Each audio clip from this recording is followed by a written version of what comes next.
ഹേ അസ്സലാമു അലൈക്കും. റമദാൻ ഡേ 17. വൈലുല്ലിക്കുല്ലി ഹുമസത്തിൽ ലുമസ. മറ്റൊരാളെ കുത്തുവാക്ക് പറയുകയും പരിഹസിക്കുകയും ചെയ്യുന്ന ഏതൊരാൾക്കും നാശം. ആ സന്ദേശത്തിൻ്റെ ഒരു തീവ്രത നോക്കണം നിങ്ങൾ. നിങ്ങളൊരാളെ അയാളുടെ നിറത്തിൻ്റെയോ രൂപത്തിൻ്റെയോ സൗന്ദര്യത്തിൻ്റെയോ പേരിലെല്ലാം പരിഹസിക്കാൻ മുതിരുമ്പോൾ ഈ ആയത്ത് നിങ്ങളുടെ ഹൃദയത്തിൽ ഒരു ചാട്ടുളി പോലെ വന്ന് പതിക്കണം.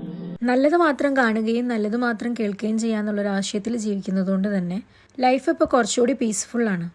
ഇന്ന് അത്താഴത്തിന് ടോർട്ടില വെച്ചൊരു റാപ്പ് ഉണ്ടാക്കാമെന്ന് വിചാരിച്ചു. ഇതൊരു ഈസി ബ്രേക്ക്ഫാസ്റ്റ് റെസിപ്പിയാണ്. ഒരു ടോർട്ടില ചൂടാക്കിയപ്പോൾ തന്നെ കുറച്ച് കരിഞ്ഞുപോയി. ഇതൊരെണ്ണം കഴിച്ചാൽ തന്നെ അത്യാവശ്യം വയറ് നിറയും കേട്ടോ. ഇത് നമുക്ക് പുറത്തൊരു നോമ്പുതുറയുണ്ട്. ബഹ്റൈനിലെ വെതർ തണുപ്പിൽ നിന്ന് ചൂടിലേക്ക് മാറുന്നൊരു ട്രാൻസിഷനിലാണ് ഇപ്പോൾ ഉള്ളത്. അതുകൊണ്ട് തന്നെ ഈവനിങ് ഒക്കെ പുറത്തിറങ്ങാൻ നല്ല രസമാണ്. ഇന്ന് കേരളീയ സമാജത്തിൻ്റെ മെമ്പേഴ്സിനുള്ള നോമ്പുതുറയായിരുന്നു. നുഹ ഇപ്പോൾ ഏറ്റവും കൂടുതലായിട്ട് പുറത്തു പോയിട്ടുള്ളത് ഈ നോമ്പുതുറകൾ അറ്റൻഡ് ചെയ്യാനാണ്.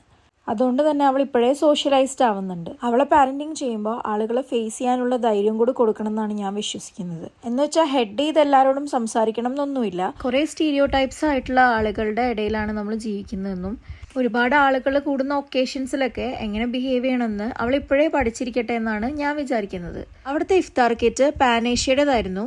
കുറേ നാളായി പാനേഷ്യയിൽ പോയിട്ട് ഫുഡ് കഴിച്ചിട്ട് എന്ന് ആലോചിച്ചു. അപ്പോഴാണ് അവിടത്തെയും chief guest Indian ambassador to Bahrain ആണെന്ന് വെള്ളിത്ത് വിളിച്ച് കാണിച്ചത്.